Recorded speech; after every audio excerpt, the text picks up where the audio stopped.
আসসালামু আলাইকুম everyone. Black wine গল্পের ২ নাম্বার পার্ট নিয়ে চলে আসলাম। তো বেশি কথা না বলে চলুন গল্প শুরু করা যাক। এক বিশাল রাজকীয় হলঘর, ছাদের উচ্চতা এতটাই যে মনে হয় এটি আকাশ ছুঁয়ে গেছে। গথিক স্থাপত্যশৈলীর এই কক্ষে বিশাল পাথরের দেওয়াল, খাঁজকাটা খিলান এবং ধূসর পাথরের স্তম্ভ রয়েছে।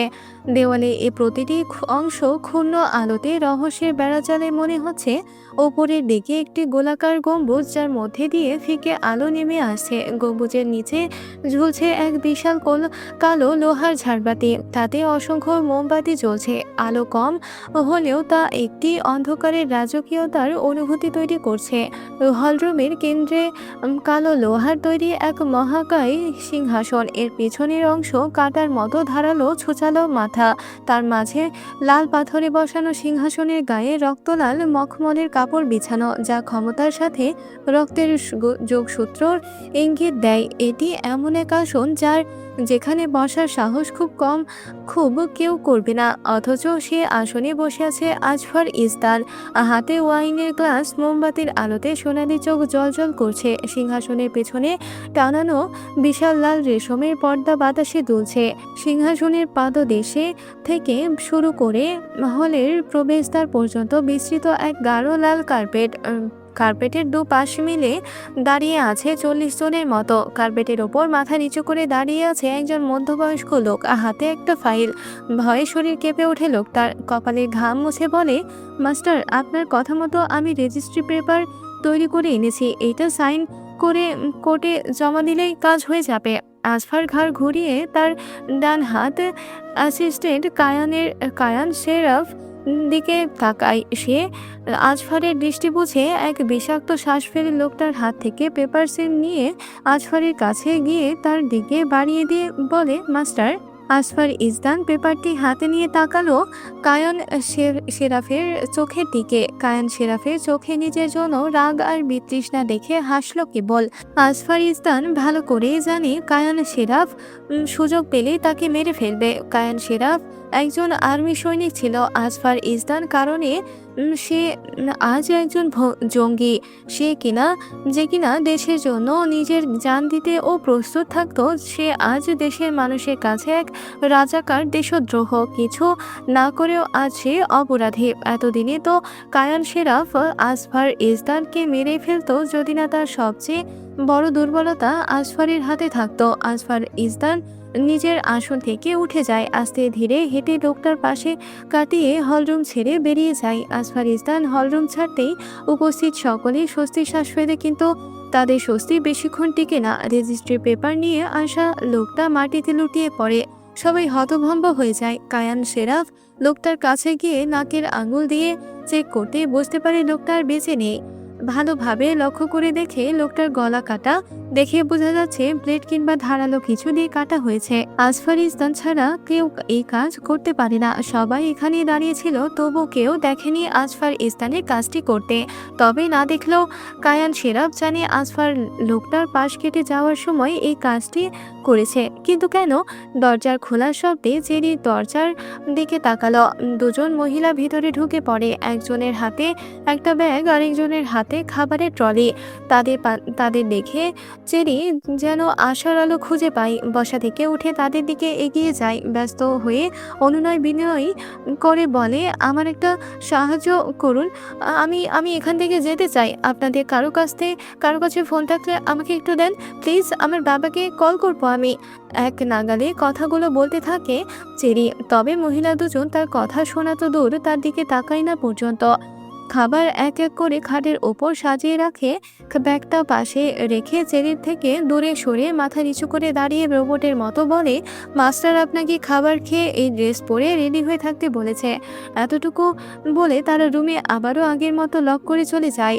তাদের চলে যেতে দেখে চেরি আবারও ফ্লোরে বসে নিজের চুল টেনে ধরে কেটে ফেলে। রাগে দুঃখে সব তছনছ করে ফেলতে ইচ্ছে করছে তার। উঠে দাঁড়িয়ে দরজার দিকে যেতেই পায়ে বাঁধা শিকলের সাথে পা লেগে ধূপ করে পড়ে যায় সে। ব্যথায় আল্লাহ বলে আর্তনাদ করে উঠল। কোনো মতে উঠে বসে পরনের প্লাজোটি হাঁটুর দিকে দিয়ে ওপরে তুলে জায়গাটা ছিলে গেছে, রক্তও পড়ছে। হাতের ক্ষতের জায়গায় হাত রেখে মাথা ঝুঁকিয়ে কেঁদে ফেলে। আজকের মতো ব্যথা সে 18 বছরে জীবনেও পায়নি। তাকে একেবারে মোমের পুতুলের মতো যত্ন করে পালা হয়েছে। কিছুক্ষণ ওইভাবে বসে থাকে সে। আস্তে আস্তে তার কান্না কমে আসে। সে পরিকল্পনা সাজাতে থাকে কিভাবে এখান থেকে পালানো যায়।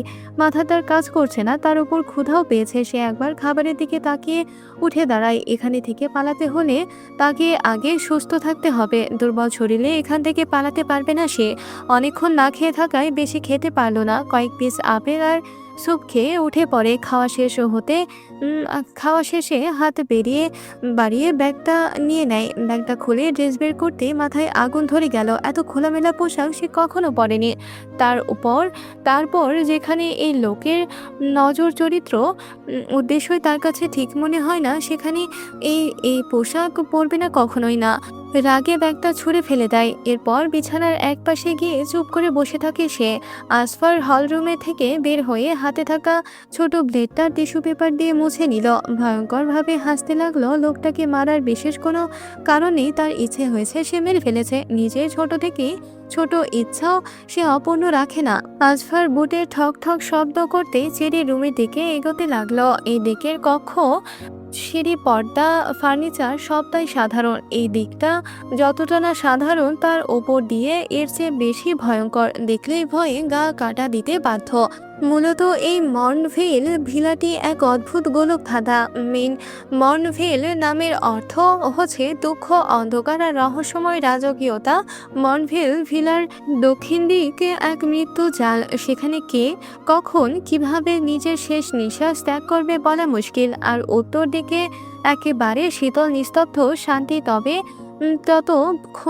যতক্ষণ আসফার চাই বা অনুপস্থিত থেকে এই তো সে উত্তরের দিকে পা দিতেই সব মেয়ের একসাথে জড়ো হয়ে মাথা নিচু করে দাঁড়িয়ে আছে তাদের কাছে। আসফার ইজদান হাঁটা চলা করা আতঙ্কের নাম। যে আতঙ্ক তাদের গ্রাস করে থাকে সর্বক্ষণ। আসফার চেরির রুমের সামনে দাঁড়িয়ে পড়ে, হাত বাড়িয়ে দরজা খুলে ভেতরের দৃশ্য দেখে তার রাগ উঠে যায়। ড্রেসের ব্যাগটি দরজার কাছে পড়ে আছে। খাবার সব রাখা হয়েছে কিনা বোঝা যাচ্ছে না, অবশ্য বোঝার কথাও না। 4-5 পদের খাবারের আইটেম থেকে একটা বাটি স্যুপ আর 2-3 পিস আপেল খেয়েছে। আসফার ধরে নেয় চেরি খায়নি কিছু, আর না তার পছন্দ মতো নিজেকে সাজিয়েছে। এক কথায় তার কথা অমান্য করেছে। তার কথার খেলাপ করার মতো দুঃসাহস পেল কোথায়? আসফার ঘাড় কাত করে শুয়ে থাকা চেরির দিকে তাকায়। সে বিছানার একপাশে গুটিসুটি মেরে ঘুমিয়ে আছে চেরি। আসফার রুমে ঢুকে ধাম করে দরজা লাগিয়ে দিল। বেশি সময় হয়নি, চেরির চোখ লেগেছে। হঠাৎ এমন বিকট শব্দে সে ধরপড়িয়ে উঠে বসল। ভয় তার শরীর কাঁপছে, বুকের ভেতর ধুকপুকানি থামছে না। চারপাশ নিস্তব্ধ। জোরে জোরে শ্বাস নেওয়ার ফলে শুধু নিজের নিঃশ্বাসের শব্দই কানে পাচ্ছে। সে কয়েক সেকেন্ড স্থির হয়ে থাকলো, তারপর ধীরে ধীরে মাথা ঘুরিয়ে দরজার দিকে তাকালো। নিজের থেকে কিছুটা দূর ঘাড় বাঁকিয়ে আসফারকে দাঁড়িয়ে থাকতে দেখে পুনরায় কেঁপে ওঠে। আসফার এক পা করে চেরির দিকে এগিয়ে আসছে। সোনালি রঙের চোখ দুইটি আগুনের মতো জ্বলছে। তার প্রতিটি কদমে বুটের ঠক ঠক শব্দে চেরির কেঁপে উঠছে। চেরি কি করবে বুঝতে না পেরে দিক দিশা হারিয়ে খাট থেকে নেমে ছুটে যেতে চাইলো দরজার কাছে। ভয়ে আতঙ্কে সে এতটাই জড়িত যে ভুলে গেছে তার পা শিকলে আবদ্ধ। একেই মোটা শিকল, তার উপরে পূর্বের ব্যথা, সব মিলিয়ে কয়েক পা যেতেই সে পড়ে গেল। বলে চিৎকার করে উঠল, আর তবুও হাল ছাড়ল না। তার হাতের সাহায্যে নিজের শরীরটাকে টেনে নিয়ে যেতে চাইল দরজার দিকে, কিন্তু তার আগেই আসফার চেরির চুলের মুঠি ধরে টেনে দাঁড় করালো। চেরি ঠিক করে দাঁড়াতে পারছে না। নিজের হাত দিয়ে আসফারের হাত চুল থেকে সরাতে চাইলো, কিন্তু পারল না। এইদিকে আসফারকে বাধা দেওয়ার সে আরও রেগে গেল। চুল ধরে রাখা অবস্থায় চেরির কোমরে হাত দিয়ে পেঁচিয়ে নিজের সাথে চেপে ধরল। আসফারের অনাকাঙ্ক্ষিত স্পর্শে চেরি কেঁপে উঠল। আসফারের হাত থেকে নিজেকে মুক্ত করতে হাত দিয়ে জোরে জোরে আসফারের বুকে ধাক্কা মারে। চেরির এই কাজ না চাইতেও আসফারকে আরও রাগিয়ে তুললে। আসফার চেরিকে ছেড়ে গালে ঠাস করে চর বসিয়ে দিয়ে বলে, কি বলে গেছিলাম আমি? চেরির গালে হাত রাখে এত জোরে চর সে আগে কখনো খায়নি। তার মাথা ঘুরছে, মনে হচ্ছে চোয়াল তার ভেঙে গেছে, গা জ্বলছে। ঠোঁট ফেটে রক্ত বের হচ্ছে, মাথা একদিকে হেলে পড়েছে। চেরি সোজা হয়ে দাঁড়িয়ে দুঃখে কষ্টে নিজের রাগ প্রকাশ করে বলে উঠল, কেন শুনবো আপনার কথা? কে আপনি? আর চেঞ্জ করতে বলেছেন? একটা একটা মানুষ কতটা পরিমাণে নোংরা হলে একটা মেয়ের জন্য এমন খোলামেলা পোশাক পাঠাতে পারে? আপনি মানুষরূপী জানোয়ার না তার চেয়েও? ও চেরি আর বলতে পারবো না তার আগেই আজফার তার গলা চেপে ধরে বলে, ইউ ব্লাডি ফাকিং কারেজ! আমার জন্য তৈরি থাকতে বলেছিলাম না? তাহলে এখনো তো এই ড্রেস কেন? এই ড্রেসে কেন? How dare you act like that? Answer me damn it! Azfar Izdan শক্ত হাতে চেরির গলা চেপে ধরে আছে। চেরি শ্বাস নেওয়ার জন্য ছটফট করছে, হাত দিয়ে বারবার আজফারকে ঠেলে দিয়ে সরিয়ে দিতে চাইছে, কিন্তু কিছুতেই সরাতে পারছে না। রাগে তার শরীরের শক্তি আরও বেড়ে গেছে। চেরির চোখ উল্টে বন্ধ হয়ে আসতে দেখে আজফার তাকে ছেড়ে দেয়। আজফার তাকে ছেড়ে দিতেই চেরি কাঁচতে কাঁচতে নিচে বসে পড়ে। শক্ত করে চেপে ধরায় গলা দিয়ে রক্ত বেরিয়ে আসে। বড় বড় শ্বাস নিয়ে নিঃশ্বাস স্বাভাবিক করার চেষ্টা করে। চোখ দিয়ে অনবরত জল গড়িয়ে পড়ছে তার, তবে মুখ দিয়ে টু শব্দও বের হচ্ছে না। কি থেকে কি হয়ে গেল কিছুই চেরির মস্তিষ্কের আয়ত্তে আসছে না। কাল পর্যন্ত সে এক মুক্ত পাখি ছিল, যখন ইচ্ছা হতো যেভাবে ইচ্ছা হতো উড়ে বেড়াতো। একদিনের ব্যবধানে আছে বন্দি এক অভিশপ্ত পুরুষের কৃতদাসী। সারাদিনের দুর্বলতা, মানসিক চাপ, আঘাত সহ্য করতে না পেরে চেরি সেখানেই জ্ঞান হারিয়ে লুটিয়ে পড়ল। চেরিকে সেন্সলেস হয়ে যেতে দেখে আজফার নিজের পকেট থেকে একটা চাবি বের করে চেরির পায়ের শিকল খুলে দেয়। অতঃপর এক হাত দিয়ে তাকে নিজের কাঁধে তুলে রুম থেকে বেরিয়ে যায়, পা পা বাড়াই নিজের রুমের দিকে। আজকের গল্পটি এই পর্যন্তই শেষ হয়ে গেল। পরবর্তী পার্ট পেতে অবশ্যই চ্যানেলটি সাবস্ক্রাইব করে রাখবেন। ধন্যবাদ।